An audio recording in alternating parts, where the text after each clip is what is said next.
So I got a question for you. When you get into a creative flow, do you ever feel like you have entered a vortex?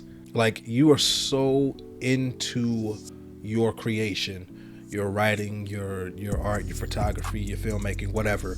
You're so into it that you lose track of space and time. It's like you're locked in this vacuum of space time where your ideas manifest. And then when someone asks you how you made that song, or how you wrote that book, or how you made that video, you can't even explain it. Like you can't even put it to words. It's holy. The creative process is spiritual. If we were made in the image of God the Creator, then we were created to create. You can check out my video on that subject in the links below. All of us were created to tap into our intrinsic creativity. Some of us are more in tune with it than others, but we all have the ability to do it. Each of us has a genius within. Not genius in the sense of intelligence, but genius in the sense of inner spirit. In ancient Rome, the genius was considered to be the individual spirit given to everyone that guides them.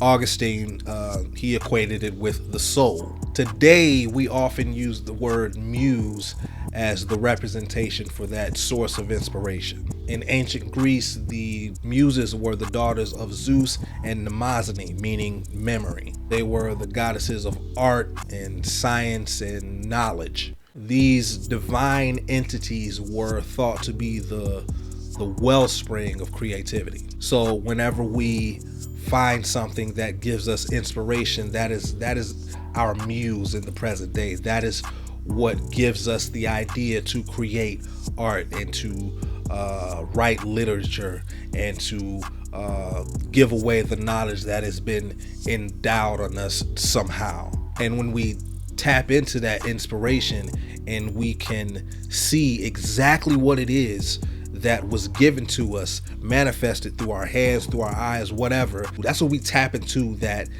creative flow. But you see, the thing is, with creative people, we tend to follow the muse, we follow the inspiration, we follow the motivation instead of finishing the thing that initially inspired us. I know for a fact that's my problem. I'm always following the inspiration and not finishing the initial task at hand that I was first inspired to do.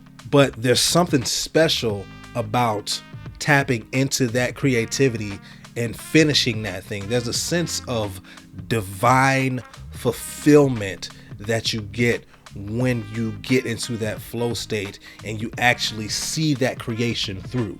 Creativity is more than just a process. It's a spiritual experience. Some artists hold their creative process so dear that they hesitate to share it whenever somebody asks them about it, because they fear that the outside influence will taint that creative process and stop them from going into that creative flow. For some of us, creativity flows effortlessly, but for others, it requires work. It's like a muscle. You have to work it out. You have to flex it in order to strengthen it. You have to put that muscle under pressure for it to expand and grow into its fullest potential. Sometimes for creative people like us, the pressure of getting it done is what strengthens that creation. You can't just follow the inspiration. You can't just follow the muse. We get all of these different ideas, especially me with ADHD. My attention is everywhere at the same time, and I get so many ideas at once. And you need to focus, zero in, and finish that initial inspiration.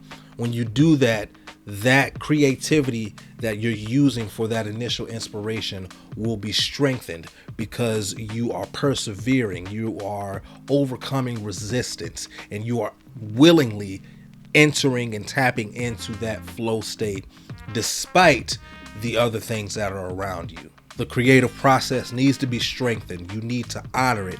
You need to respect it. You need to have reverence for it. Your creations are a representation of how you think and how you feel. And it's only when you show reverence for your creativity that your creations can be the best they can possibly be.